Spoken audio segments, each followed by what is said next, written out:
বিশ্বনবীর সংসারে আসার আগেও খাদিজার আরো 2টা বিয়ে হয়েছে। খাদিজার গর্ভে অনেকগুলো সন্তান এসেছে, এগুলো তারা দেখে না। তিনি বিধবাদেরকে স্থান দিয়েছেন, প্রত্যেকটা বিয়ে আল্লাহর আদেশে করেছেন। চিল্লায় বলেন আল্লাহু আকবার। মায়েশার চেহারাটা সাইয়েদনা জিবরাইল রেশমি কাপড়ের মধ্যে করে বিশ্বনবীর কাছে এসে বললেন, ইয়া রাসূলুল্লাহ, দেখেন তো মেয়েটাকে কেমন লাগে। বিশ্বনবী বললেন, ভালো লাগে, কিন্তু মেয়েটা কার? সাইয়েদনা জিবরাইল বললেন, আপনার বন্ধু আবু বকরের মেয়ে, পছন্দ হয় কিনা বলেন। বিশ্বনবী বললেন হয়। তার কয়েকদিন পরে ডাইরেক্ট প্রপোজ, আল্লাহর কাছ থেকে সরাসরি প্রপোজাল এসেছে। জিবরাইল ছবি নিয়ে এসে বললেন, ইয়া রাসূলুল্লাহ, আল্লাহ প্রপোজাল পাঠিয়েছেন, বিয়ের প্রস্তাব। আমি হলাম বিয়ের ঘটক, আল্লাহ হলেন বিয়ের কাজী।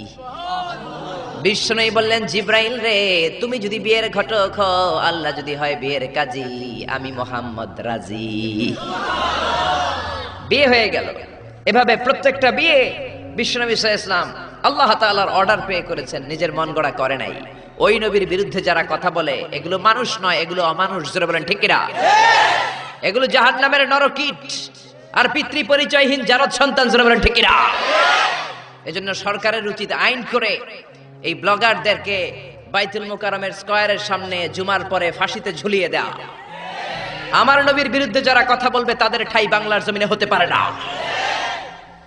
এজন্য এই ব্লগার আর নাস্তিকগুলোর বিরুদ্ধে আমাদেরকে এক থাকতে হবে। বিশ্বনবীর গালি দেয়া হবে, মুসলমান ঘরে বসে থাকবে, সে মুমিন নয়, সে মুনাফিক। আসুন আমরা মহাবিশ্বের মহাবিশ্বয় মহাগ্রন্থ আল কোরআন থেকে কথা শুনি, যেই কোরআনের মধ্যে কোনো ভুল নাই, আছে সন্দেহ নাই, আছে সংশয় নাই, আছে। পৃথিবীর কোনো ধর্মগ্রন্থকে মুখস্থ করা যায় না, কিন্তু কোরআনকে করা যায়। এটা কোরআনের মুআজিজা। কোন ধর্মগ্রন্থ অবিকৃত অবস্থায় নেই। They already distorted their scripture. তাওরাত, জাবুর আল্লাহ নাজিল করেছেন হিব্রু ভাষায়। বলেন তো কোন ভাষায়? আরবিতে এটাকে বলে আল-লুগা আল-ইব্রানিয়া। ইব্রানি ভাষায় নাজিল করেছেন। ইনজিলকে আল্লাহ তাআলা নাজিল করেছেন সুরিয়ানি ভাষায়। আর এই কোরআনকে আল্লাহ তাআলা নাজিল করেছেন কোন ভাষায়?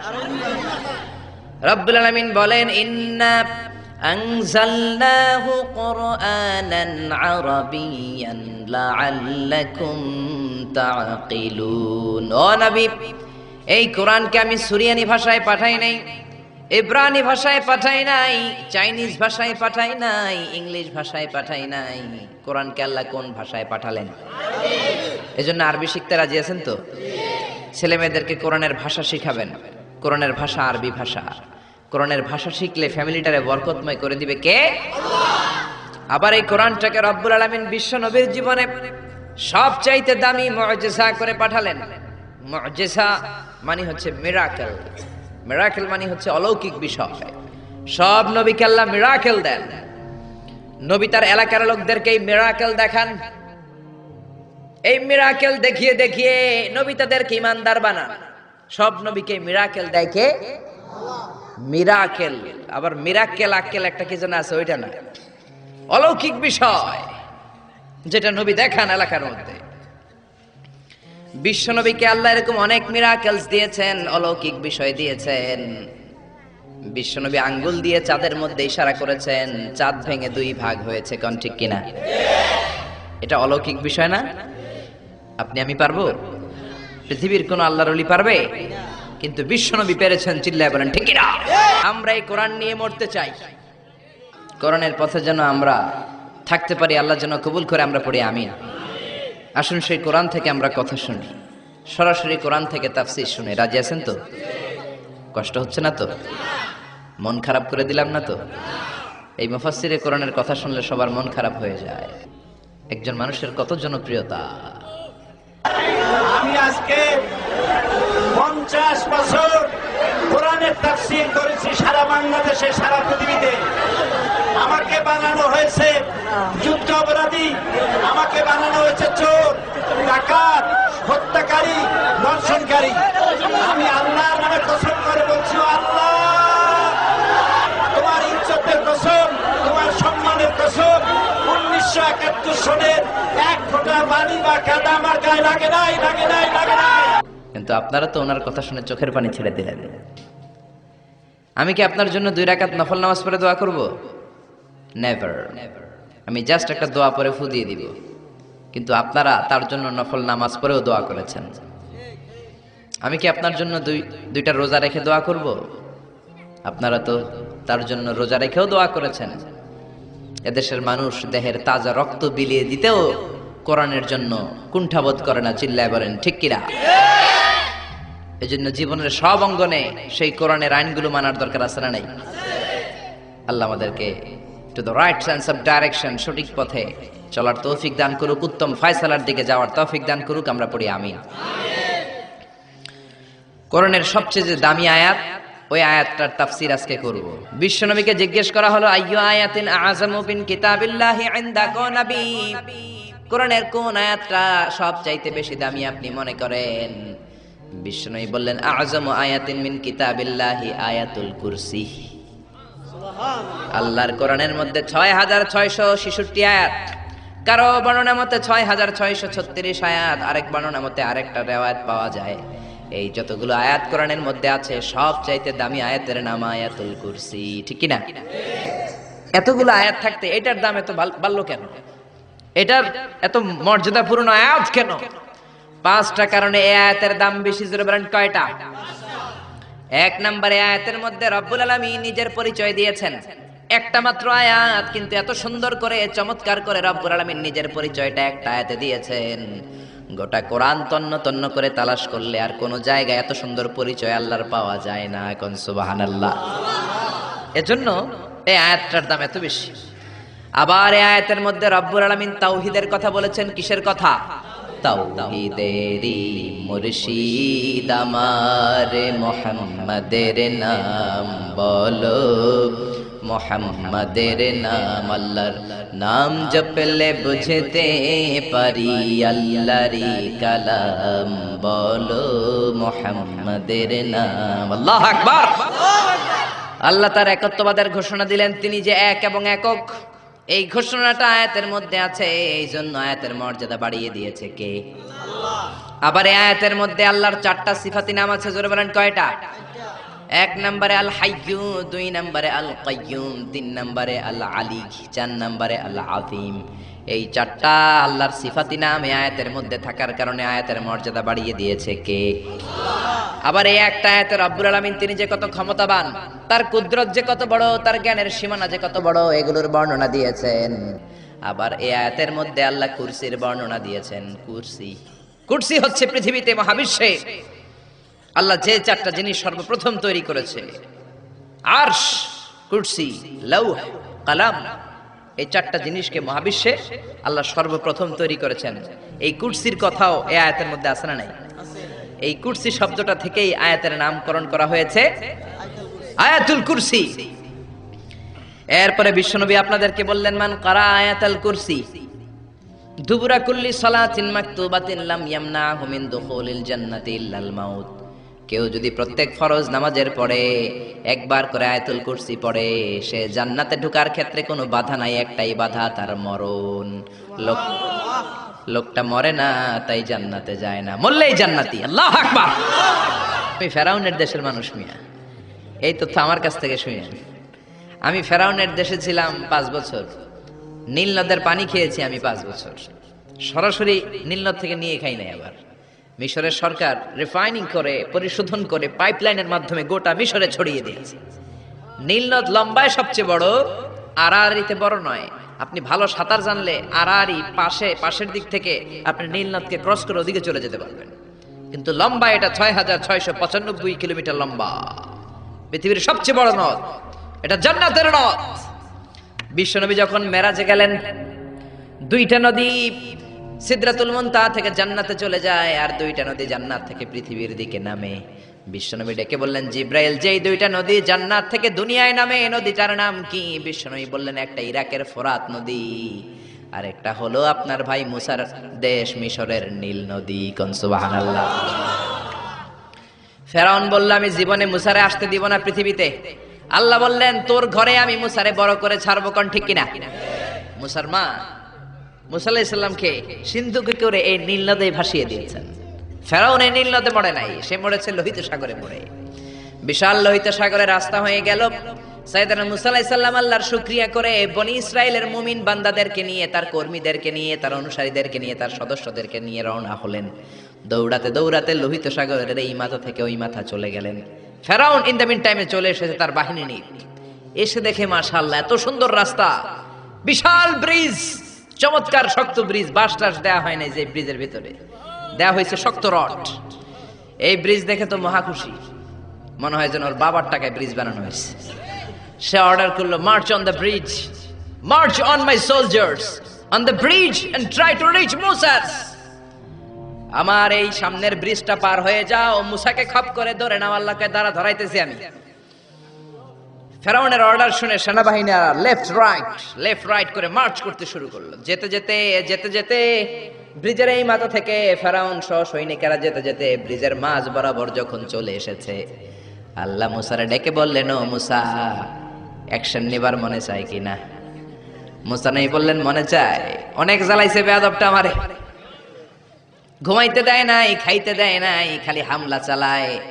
এখনো এরকম মুসলমানদের ঘরে ঘরে হামলা আসরা নাই, ঘরে ঘুমাতে পারে না, নিজ এলাকায় থাকতে পারে না, অন্য থানায় চলে যায়, অন্য গ্রামে চলে যায়, রাতের ঘুম নাই, আত্মীয় স্বজনের সাথে দেখা নাই। দুনিয়ার বুকে কষ্ট করে যাও, জান্নাতের দরজা আল্লাহ তোমাদের জন্য খুলে রেখেছে। আল্লাহ বললেন, অ্যাকশন নিবার মন চায় কিনা মুসা? মুসা বললেন, অবশ্যই। আল্লাহ বললেন, অ্যাকশন নিতে চাইলে আর দেরি করা যাবে না, লাঠিটা তোলো। সুবহানাল্লাহ কইবেন না? মুসা আলাইহিস সালাম লাঠি তুললেন। লাঠি তোলার সাথে সাথে লোহিত সাগরের এই মাথা থেকে ওই মাথার বিশাল ব্রিজ, পুরো ব্রিজটাইকে ভ্যানিশ করে দিল কে? উদাও, কোনো ব্রিজ নাই, শূন্যের মধ্যে সবগুলো থপাস থপাস করে পানিতে পড়তে শুরু করেছে। ও মিয়া, লোহিত সাগর এটা বাংলাদেশের পদ্মা যমুনার মতো হবে মনে হয়? তাহলে মেঘনা নদীর মতো, ব্রহ্মপুত্র, কপোতাক্ষ নদ, বিশাল বড় সাগর, কোনো কুল কিনারা পায় না। আবার মেঘনা নদীর মতো হলে মিঠা পানির পানি গিলে গিলে খাওয়া যেত। সাগরের পানি কি মিঠা পানি নাকি লোনা পানি? এই সুন্দর ফুল সুন্দর ফল, মিঠা নদীর পানি, আল্লাহ তোমার মেহেরবানি। মিঠা নদীর পানি হলে খেয়ে ফেলতো, কিন্তু লোহিত সাগরের লোনা পানি, লবণ পানি আর খেতে পারে না। এক ঢোক ভিতরে যায়, বমি করে 2 ঢোক ফালায়। খেতে খেতে খেতে খেতে ফেরাউনের পেটটা এত বড় হয়েছে, আজীবন খেয়েছে মানুষের বাড়ির লাউ, অন্যের বাড়ির কদু, অন্যের বাড়ির খাসির রান। আজকে বেয়াদবের বাচ্চাটারে লোহিত সাগরের লবণের পানির মধ্যে চুবাইকে পানি খেতে খেতে পেট এত বড়। এবার হাত তুলে কয়, আমি ভালো মানুষ। কি বলে?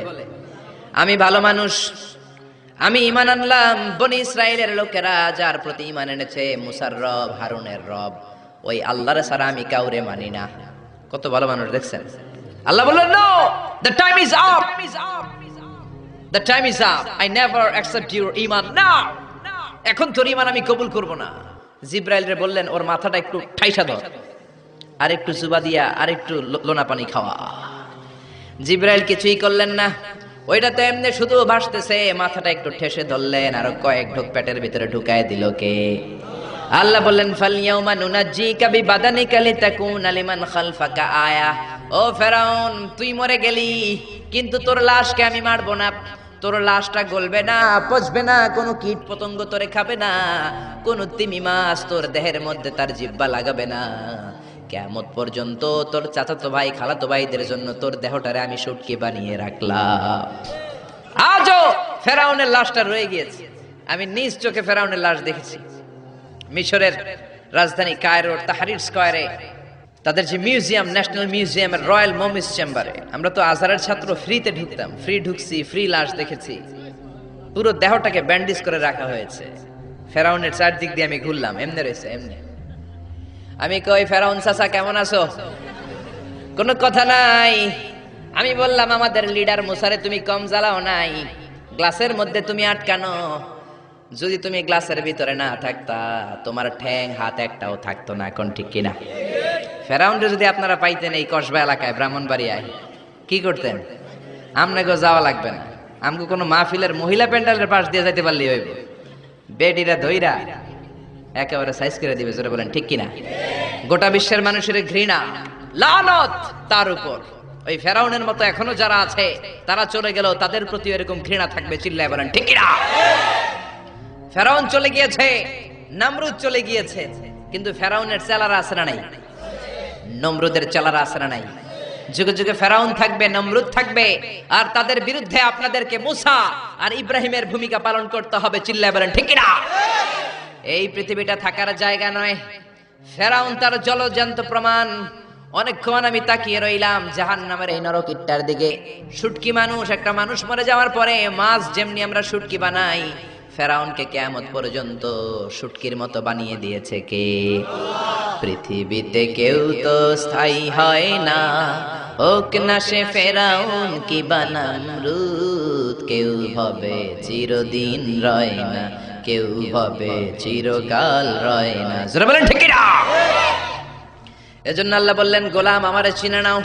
আমার আসল নামটা দিয়ে আমি আয়াতুল কুরসি শুরু করেছি। আল্লাহু লা ইলাহা ইল্লা হুয়াল হাইয়ুল কাইয়্যুম। আল্লাহ শব্দ দিয়ে শুরু করেছেন আয়াতুল কুরসি। এ আল্লাহ কেমন আল্লাহ? এ আল্লাহ শব্দটা এমন শব্দ যেই শব্দটারে কোনো পরিবর্তন করা যায় না। ভগবানের ভগবতী হয়, ঈশ্বরের ঈশ্বরী হয়, গডের গডেস হয়। আল্লাহর কোনো পরিবর্তন আছে নাকি? আল্লাহ বললেন আমার শুধু একটাই নাম না, আরো 99টা নাম আছে না নাই? বিষ্ণু বললেন ইন্না লিল্লাহি তিসআতাও ওয়া তিসঈনা ইসমা। আল্লাহর রয়েছে 99টা নাম। মান আহসাহা দাখালাল জান্নাহ। যে ব্যক্তি কলিজার মধ্যে 99 নাম মুখস্থ করে রাখবে, জাহান্নামের আগুন তার জন্য হারাম করে দিয়েছে কে? হারাম করে দিয়েছে আল্লাহ। এজন্য আল্লাহর 99 নাম মুখস্থ করবেন। রাজি আছেন তো? আল্লাহ বললেন আমারে তুমি আল্লাহ বলে ডাকো কিংবা রহমান বলে ডাকো, আই ডোন্ট মাইন্ড, আমি কোনো মাইন্ড করি না। আল্লাহর 100টা নামের যে কোনো একটা নাম ধরে ডাকলেই আল্লাহ খুশি হয়ে যায়। চিল্লায় বলেন ঠিক কি না? قل ادعوا الله أو ادعوا الرحمن أيما تدعوا فله الأسماء الحسنى। আমার নাম আল্লাহ, আমার নাম রহমান, যেটা দিয়ে ডাকো আমি খুশি। সুবহানাল্লাহ। আবার দেখেন, মানে আমার নবী সহজে রাখতেন না। ওনার গায়ের উপর, দেহের উপর অত্যাচার করা হলে বিষ্ণু ইসা ইসলাম কখনো রাগেন নাই। মারা হয়েছে, পাথর মেরে রক্তাক্ত করা হয়েছে, পিটানো হয়েছে, আল্লাহ রাসূল সাল্লাল্লাহু আলাইহি ওয়াসাল্লাম কখনো রাগেন নাই। তবে আল্লাহর জমিনে আল্লাহর বিধান লঙ্ঘিত হওয়া মাত্রই বিষ্ণু ইসা ইসলাম রেগে যেতেন। পড়েন আল্লাহু আকবার। আল্লাহর বিধান লঙ্ঘিত হতে দিতেন না। যেই লোকটা নামাজ পড়া অবস্থায় ওটের পচা নারী বুড়ি চাপিয়ে দিলে রাগেন না, যাকে পাথর মারা হলে রাগেন না, চাদর ধরে টেনে গায়ের চামড়া ছিঁড়ে ফেললে রাগেন না, ওই ব্যক্তিটা আল্লাহর জমিনে আল্লাহর আইনের বিরুদ্ধে কথা বললে রেগে যেতেন। কারণ এটা আল্লাহর আইন। আল্লাহর আইনে সবাই সমান। এখানে উঁচু নিচু, there is no difference between black and white, between upper and lower, between the richer section of the society and poorer section of the society, between the prime minister, between the member of the parliament and the factory worker, rickshaw puller.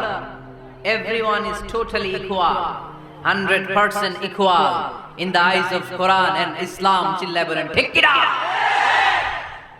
আল্লাহর চোখে সবাই সমান। ওইখানে প্রধানমন্ত্রী নাই, ওইখানে president নাই, ওইখানে এমপি নাই, ওইখানে রিকশাওয়ালা আর প্রধানমন্ত্রী আর প্রেসিডেন্ট এক কাতারে দাঁড়িয়ে আল্লাহর সেজদা দেয়। চিল্লায় বলেন ঠিক কি না? নিজেকে আক্রমণ করা হলে রাখতেন না, কিন্তু আল্লাহর জমিনে আল্লাহর বিধান লঙ্ঘিত হলে আল্লাহ রাসূল রেগে যেতেন। মদিনাতে এক মেয়ে চুরিতে ধরা পড়ল। চুরি করলে কি করতে হয়? আস-সারিকু ওয়াস-সারিকাতু ফাকতাউ আইদিয়াহুমা। বাংলাদেশে হাত কাটে, কি করে?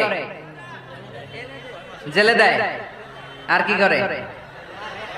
হ্যাঁ, জরিমানা, জামাই আদর করে না। বিধান হচ্ছে হাত কেটে দাও। If anyone steal something precious, the government, the authority should cut down his right hand. আইন টাকা। বাংলাদেশে এরকম চোর আছে না নাই? দেশের টাকা পাচার করে, আছে না নাই? হাজার হাজার টাকা কুচি কুচি করে বগুড়ার এক পানির মধ্যে, খালের মধ্যে দেখলাম। আহা, জনগণ খেতে পায় না, আর মানুষ টাকা কুচি করে জঙ্গলে ফেলে দিয়ে আসে। এগুলো কত বড় টাকা! একটা চোর, ওকে ধরে যদি হাত কেটে টেলিভিশনে প্রচার করে দেয়া হতো, 17 কোটি মানুষ যদি দেখতো, এদেশে আর চোর খুঁজে পাওয়া যেত না। বনু মখজুমিয়া গোত্রের এক নারী চুরিতে ধরা পড়ল। সাহাবীরা যে বলে, ইয়া রাসূলুল্লাহ, অনেক বংশীয় মেয়ে, আপনি হাত কেটে দিয়েন না, মাফ করে দেন। কি করেন?